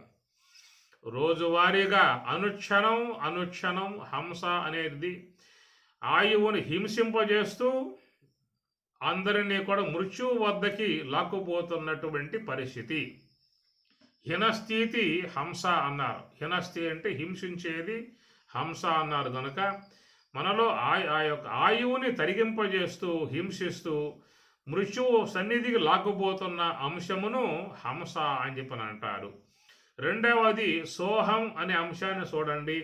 సోహం అన్నప్పుడు దాన్ని విడదీస్తే సహా ప్లస్ అహం అవుతుంది. దాన్నే సోహం అనే మాట. సహా అంటే ఈ సమస్త విశ్వమంతా కూడా వ్యాపకమై ఉన్నటువంటి భగవత్ స్వరూపము.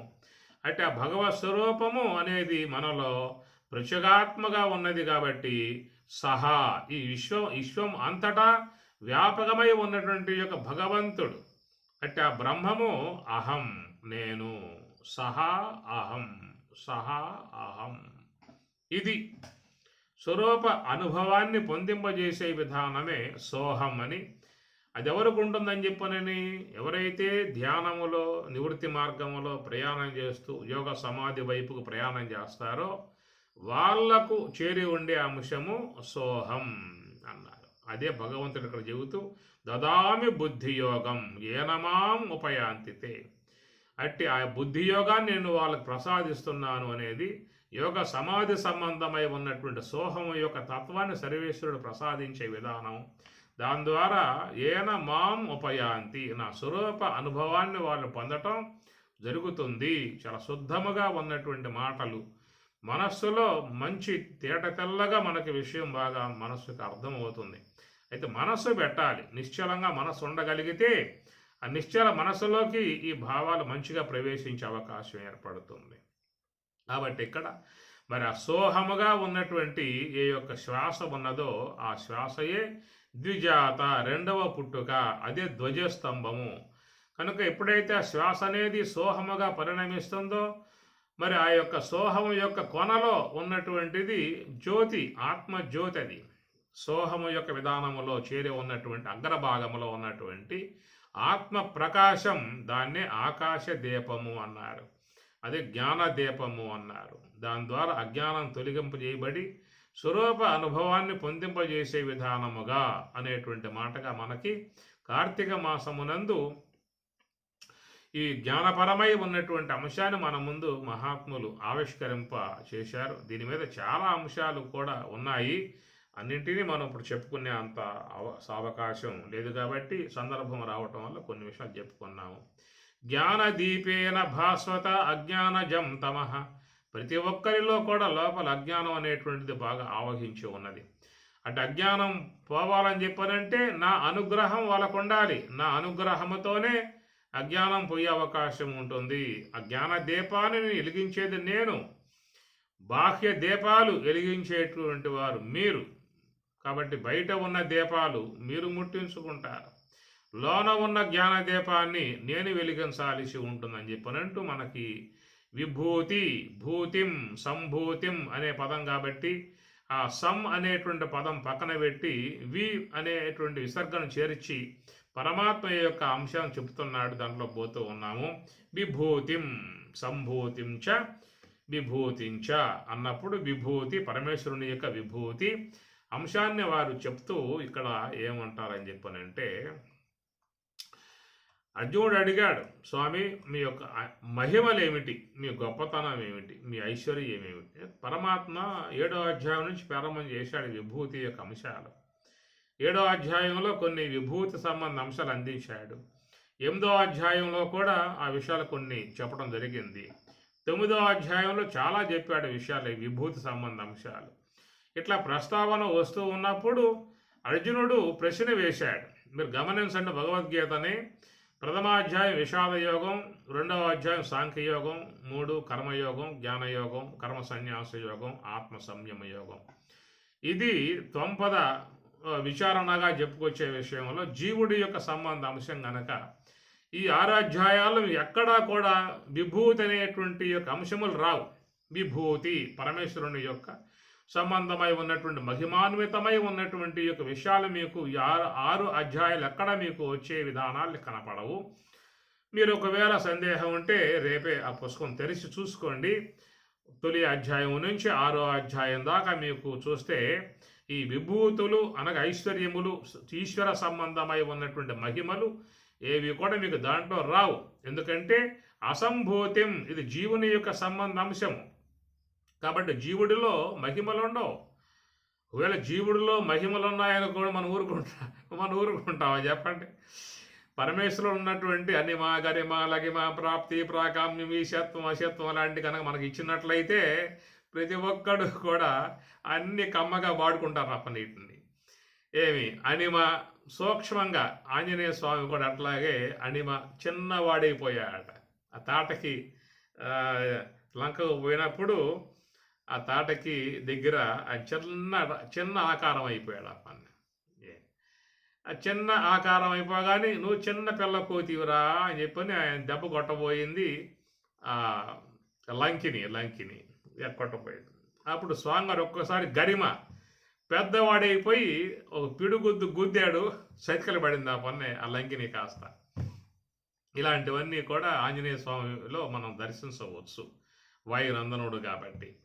అట్లనే సీతమ్మ వారి దగ్గర కూడా ఆంజనేయ స్వామి వారు, అమ్మ ఎందుకు ఈ దుఃఖాలు నీకు, ఈ బాధలు ఎందుకు, ఈ దుఃఖం ఎందుకు, వేదన ఎందుకు, ఒక్క చిటికెలో నేను స్వామి వద్ద మిమ్మల్ని దింపేస్తా, మిమ్మల్ని స్వామి సన్నిధిలో పెట్టేస్తా, ఇంకేం లేదేక, మీకు ఈ పూటతో ఈ దుఃఖం సమాప్తి, ఇక లేదేక, మీ శోకం లేదు, ఈ శోకవనం లేదు, ఆ శోకవనం మొత్తం పోతాయి, మీరు ఆనందంగా స్వామివారి సన్నిధిలో ఉండవచ్చు అమ్మ. నాకు మీరు కొంచెం అనుమతి ఇస్తే, నన్ను మీరు అధిరోహించినట్లయితే ఈ క్షణంలోనే మిమ్మల్ని స్వామివారి ముందు అట్లాగా సన్నిధికి చేరుస్తా అని చెప్పిన స్వామివారు చెప్తారు ఆంజనేయ స్వాముల వారు. అది విన్నటువంటి అమ్మవారు నవ్వుకున్నది. ఈ పిల్ల కోతి చేష్టలు ఎట్లాగా ఉంటాయి, వీడంతా వీడి ఆకారం ఎంత, నన్ను మోసుకుపోతాడట, స్వామి దగ్గర నా సమ్ముఖాన్ని పెడతాడంట, ఏమన్నా అర్థం ఉందా అని చెప్పి అమ్మవారు చమత్కరించి నవ్వుకుందామని.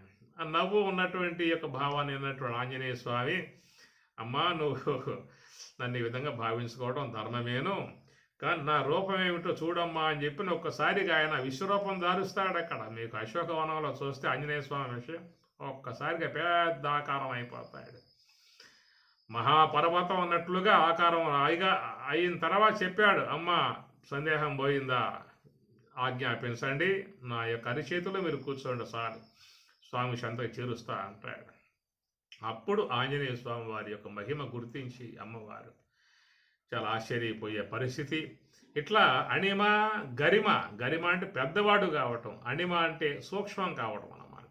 మీకు అవన్నీ కూడా ఆంజనేయ స్వామిలో దర్శించే విధానము. ఇవన్నీ ఎవరై అని చెప్పారంటే సర్వేశ్వరుల్లో ఉన్నటువంటి యొక్క మహిమలు, అణిమ గరిమ లగిమ ప్రాప్తి ప్రాకామ్యేశత్వం, ఇవన్నీ సర్వేశ్వరుడు కాబట్టే పరమాత్మ విషయంగా చెబుతూ సంభూతిం అనే పదం ఆయనకి వాడారు. అసంభూతిం ఇది జీవుడికి వాడే పదం. జీవుడిలో ఏముంటాయి, వీడికి ఏమి ఉండవు అన్నమాట. వీడికి ఏమంటే దుఃఖం, వేదన, బాధలు, సమస్యలు, అలమటించడం, వేదన పడటం, చింతన పడటం, బాధపడటం, కాసేపు కన్నీరు తుడుచుకోవటం, మళ్ళీ మామూలుగా అయిపోవటం, ఈ విధంగా జీవుడికి ఉన్నటువంటి యొక్క అంశాలు ఇవే తప్ప ఈశ్వరుని యొక్క సంబంధమై ఉన్నటువంటి యొక్క అంశాలు పరమాత్మ చెప్తున్నాడు ఎక్కడ. అర్జునుడికి పరమాత్మ తన యొక్క విభూతి సంబంధమై ఉన్నటువంటి అంశాన్ని 7వ అధ్యాయంలో నుంచి ప్రారంభం చేశాడు. ఎందుకంటే 7వ అధ్యాయం మొదలు 11వ అధ్యాయం దాకా అది ఈశ్వరుని యొక్క సంబంధమై ఉన్నటువంటి యొక్క అధ్యాయాలు. అది తత్పద ప్రతిపాదన చేసేటువంటివి కాబట్టి తత్పదం అంటే ఈశ్వరుడు, త్వంపదం జీవుడు. కనుక త్వంపద సంబంధమై ఉన్నటువంటి అంశం కాబట్టి నీకు 6 అధ్యాయాలలో ఎక్కడక్కడ మీకు విభూతులు కనపడవు. 7వ అధ్యాయం రాగానే మీరు గమనించండి, అక్కడ పరమాత్మ తన విభూతులను చెప్పడం ఆరంభం చేస్తాడు. ఈ ప్రకారంగా 7వ అధ్యాయము, 8వ అధ్యాయము, 9వ అధ్యాయం ఇట్లాగా పరమాత్మ అడప అక్కడక్కడ తన మహిమ సంబంధమై ఉన్నటువంటి విభూతులు చెప్పుకొస్తూ ఉంటే అర్జునుడు కొంచెం ముందుకు వచ్చి స్వామి కొంచెం ఆగండి అన్నాడు.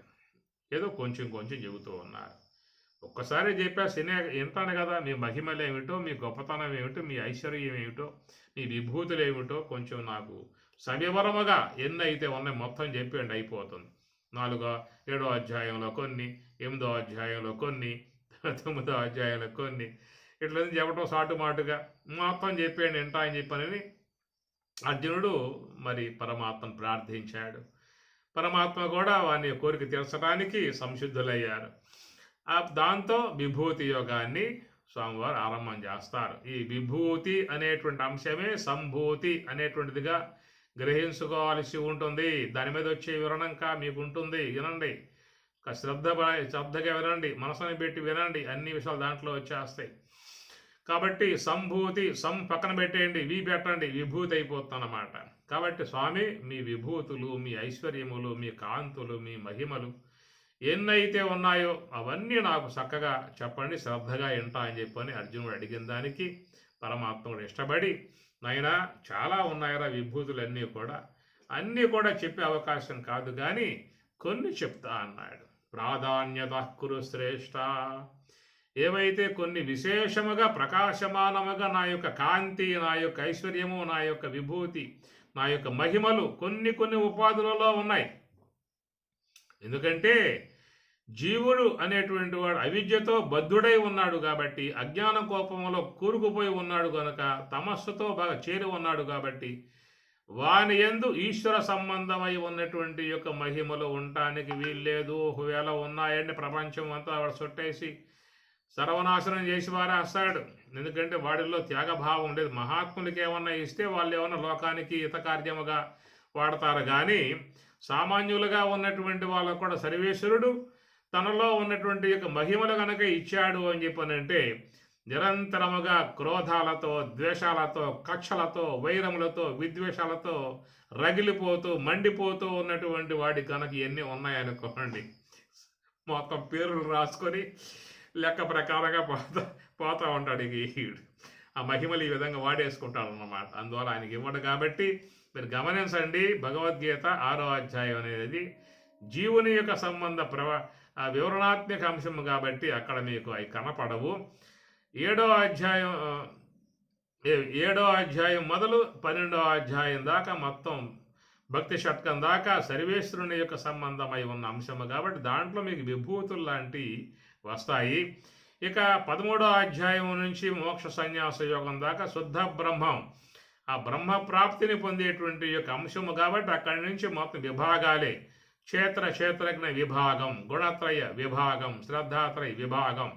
ఇక వేరు చేసేయటమే అనగా అనాత్మనంతా వేరు చేసేసి ఇక ఆత్మభావన పొందే విధానముగా మనకు అంశం దాంట్లో వస్తుంది కనుక అందువల్ల అర్జునుడు పరమేశ్వరుని యొక్క విభూతి అంశాన్ని అడిగాడు కాబట్టి పరమాత్మ కూడా అర్జునుడు అంటే ఇష్టం అనేది ఒకటి ఉన్నది కనుక తనలో ఉన్నటువంటి ఆ మహిమలన్నీ కూడా చెప్పే విధానముగా స్వామివారు ఉద్యమిస్తూ, అయ్యా నాకు చాలా ఉన్నాయిరా, మొత్తం చెప్పే అవకాశం కాదు.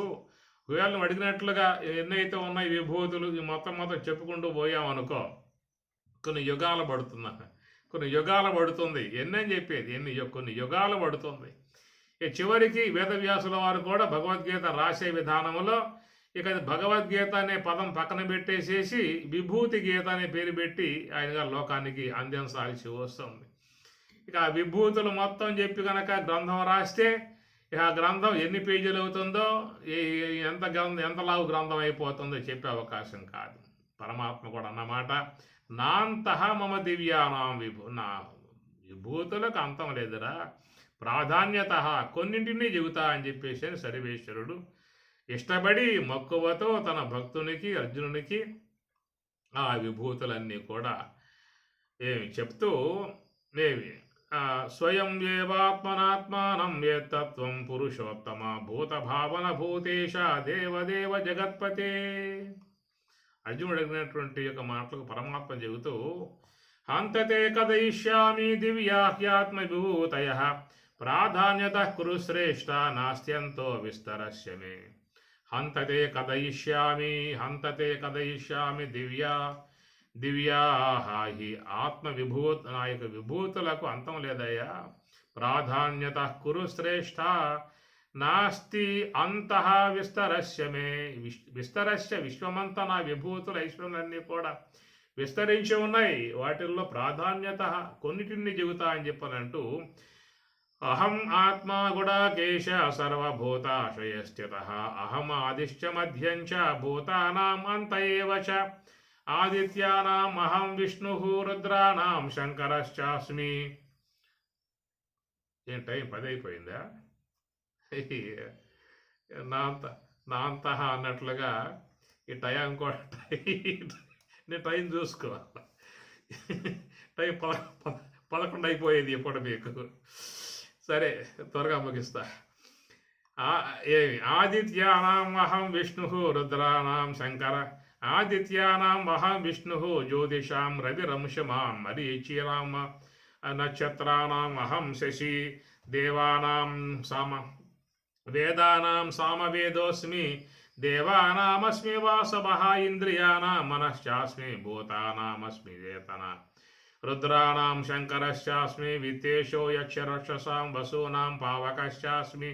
మేరుశిఖరిణామహం ప్రోదసాం చ ముఖ్యం మాం విద్ధి పార్థ బృహస్పతిం. సేనానీనహం స్కందః సరసామస్మి సాగరః. అనగా ఆదిత్యులలో విష్ణువు నేనన్నాడు, రుద్రుణ్ణి శివుణ్ణి నేనని చెప్పనన్నాడు. తర్వాత మరి వేదాలలో సామవేదము అని చెప్పని, దేవతలలో వాసవ అని చెప్పనేటువంటి, ఇంద్రియాలలో మనసు అని చెప్పేసి అని, రుద్రాణం మళ్ళీ శంకరుడు నేనని చెప్పని, వసూనాం పావకశాశ్వం అగ్ని నేనని చెప్పనన్నాడు. మేరు శిఖరినామహం శిఖరములలో మేరు పర్వతం నేనని చెప్పనన్నాడు. ఈ ప్రకారంగా మీరు చదువుకోండి, మీకు అన్ని దీంట్లో ఉన్నాయి. మహర్షీనాం భృగు అహం గిరామస్మేకమక్షరం యజ్ఞానాం జపయజ్ఞోస్మి స్థావరానాం హిమాలయ. చాలా గొప్పగా ఉండే అధ్యాయం విభూతి యోగం. చాలా అంశాలు దీంట్లో ఉన్నాయి. చూద్దాం, మనకు అవకాశం ఉంటుంది కాబట్టి దాని మీద వెళ్దాం. ఇదంతా చూసినట్లయితే పరమాత్మ దీంట్లో గమనించాలి మీరు. ఇవన్నీ చెప్పిన తర్వాత చివరిలో ఒక మాట స్వామివారు లాస్ట్లో ఒక పదం వాడు విభూతులని చెప్పుకొస్తాడు. చెప్పి చెప్పి చెప్పి చెప్పి చెప్పి చెప్పి చెప్పి చెప్పి చెప్పి చివరకు పోయి అథవా బహునా ఏతేన కిం జ్ఞాతేన తవ అర్జున అన్నాడు చివరికి. ఇవన్నీ చెప్పిన తర్వాత యద్యద్విభూతిమత్సత్వం శ్రీమతుర్జితమేవ వా తత్తేవావగచ్చత్వం మమ తేజ అంశ సంభవం. అయ్యా ఈ చెప్పడం కుదరదు, చాలా ఉన్నాయి చెప్పాల్సినటువంటివి, అవన్నీ అడిగి చెప్పేది. కానీ యద్యద్విభూతిమత్సత్వం, ఎక్కడెక్కడ నీకు నీ కళ్ళకు నా మహిమ, నా ఐశ్వర్యము, నా కాంతి, నా యొక్క కనబడతా ఉంటాయో అవన్నీ నావిగానే భావించుకో అనే మాట వాడి, అథవా బహునా ఏతేన కిం జ్ఞాతేన తవార్జున. అథవా బహునా ఏతేన ఇవి బహునా చాలా ఉన్నాయా. కిం జ్ఞాతేన ఒకవేళ తెలుసుకున్నావు అనుకో నీకు వచ్చే లాభం ఏమిటని చెప్పన్నాడు చివరికి. అని చివరికి ఏమన్నాడని చెప్పానంటే, ఇవన్నీ కూడా మహిమలు, ఈశ్వర సంబంధమై ఉన్న మహిమలు, ఇవన్నీ కూడా మాయాకార్యం. ఈశ్వర సంబంధం అంటే మాయాకార్యం. ఇవన్నీ కూడా మరి ఉన్నటువంటివి. అథవా బహునా ఏతేన కిం జ్ఞాతేన తవార్జున.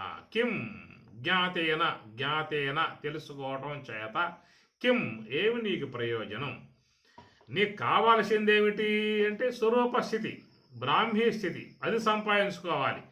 ఇవన్నీ కూడా ఉన్నటువంటివన్నీ కూడా నేను చెప్పుకొస్తాను, పెద్ద ప్రబద్ధ కావ్యం అవుతుంది. ఇవన్నీ విన్నావు. నీకేంటి ప్రయోజనం వీటి వల్ల? నువ్వు చేరుకోవాల్సింది ఎక్కడికి, నువ్వు పొందాల్సింది ఎక్కడికి. అటు చాలామంది కూడా ఇప్పుడు ఆడు ధ్యానం చేస్తూ నాకు కలిగింది, అనుభవం కలిగింది, వైకుంఠం పోయించాను, కైలాసం పోయించాను, హిమాలయాలకు పోయించాను, అది చూసే ఇది చూసా అని చెప్పని అదే ధ్యానంగా భావించుకొని ఆ మోహంలో పడిపోతూ ఉన్నారు. చెప్పేవాడు సరిగ్గా చెప్పేవాడు లేడు, ఈయన వాళ్ళకి తెలిసి సాగదు. ఏం చేస్తారు చెప్పండి? ఈ ప్రకారంగా వాటిల్లో మునిగిపోయారు. పరమాత్మ చెబుతున్నాడు, కిం జ్ఞాతేన, నువ్వు హిమాలయాలకు పోయి చూసావురా ధ్యానంలో, వైకుంఠం పోయి చూసావురా ధ్యానంలో, నీకేం ప్రయోజనం? నువ్వు పొందాల్సిందేమిటి? బ్రహ్మానుభవం, బ్రాహ్మీ స్థితి. అది పొందకుండగా, దాని మీద దృష్టి లేకుండగా ఇవన్నీ పెట్టు కూర్చున్నావు. కిం జ్ఞాతేన అన్నటువంటి యొక్క మాటే మీకు ఈశావాస్యంలో అందం తమః ప్రవిశంతియే అసంభూతిం ఉపాసతే తతః భూయః యవతే తమః సంభూతిం రతాః. అనగా అందం తమః ప్రవిశంతి, అంధత్వంలోకి పోతూ ఉన్నటువంటి వారు ఎవరనేటువంటి మాటగా చూసినట్లయితే ఎవరైతే అసంభూతిం ఉపాసతే, అసంభూతిని ఉపాసన చేస్తున్నారో వాళ్ళందరూ కూడా అంధత్వంలోకి పోతూ ఉన్నారు. తతః భూయః యవతే తమః, తతః అంతకంటే మిక్కిలిగా ఉన్నటువంటి యొక్క తమస్సులోకి పోతూ ఉన్నారు. సంభూత్యాం, ఈ సంభూతిని విభూతిని ఉపాసించేటువంటి వారు ఇంకా అంధత్వంలో పోతున్నారు అనే మాటలు ఇక్కడ క్లారిటీ మీకు రాబోయే రోజుల్లో వస్తుంది. రాబోయే రోజులంటే రేపు మళ్ళా మదనపల్లి ఉంటుంది, ఆడు 3 రోజులు సత్సంగాలు ఏమైనా ఉంటాయి. ఇంటర్నెట్ బహుశా లేదేమో అని చెప్పి అనుకుంటూ ఉన్నాను. ఒకవేళ ఉంటే మీ జూమ్లోకి వస్తాను, చెప్తాను, లేదు వేరే వాళ్ళు చెప్పటం అవుతుంది. అది అయిన తర్వాత మన సత్సంగం ప్రారంభమవుతుంది. ట్రై చేయండి, చూస్తా. రేపు అక్కడ ఏమన్నా వైఫై ఉంటే ఈ శ్లోకాల మీదే మీకు ప్రయాణం ఉంటుంది. చక్కటి అంశం స్వామివారి ఇక్కడ ఈశ్వరుడు అందిస్తూ ఉన్నాడు. భ్రమలో పడ్డటువంటి వారు లోకములో ఆధ్యాత్మికమనేటువంటి విధానములో చాలామంది భ్రమలో పడి ప్రయాణం చేస్తూ ఉన్నారు. భ్రమలు ఒడిగిన బ్రహ్మంబు బట్టబయలు అన్నాడు వేమన. ఆ భ్రమలు ఒడగందే బ్రహ్మం మనకి బట్టబయలు అయ్యే అవకాశం లేదనేటువంటిది. ఎందువలన అజ్ఞానం ఆవహించి ఉన్నది కాబట్టి భ్రమలలో మునుగుతాం. వాస్తవాలు తెలియవు, వాళ్ళు చెప్పేవే వాస్తవములుగా భావించుకుంటాం, అవే సత్యములుగా భావించుకుంటూ ఉంటాం. అంధకారములో ప్రయాణం చేస్తున్న పరిస్థితి కాబట్టి ఆ అంధకారాలను తొలగింపజేసే విధానముగా ఈశావాస్యంలో మొత్తం 6 మంత్రాలు మనకి ఈయన గారు ఇస్తున్నటువంటి విషయం. అధ్యయనం చేస్తే మనం భ్రమలో ఉన్నామా, వాస్తవ జ్ఞానంలో పోతున్నామనే విషయం మనకి సుస్పష్టం అవుతుంది. ఓం సహనా భవతు సహనౌ భునక్తు సహ వీర్యం కరవావహై తేజస్వినావధీతమస్తు మా విద్విషావహై. ఓం శాంతి శాంతి శాంతి. హరి ఓం తత్సతు. శ్రీ గురుభ్యో నమః. హరి ఓం.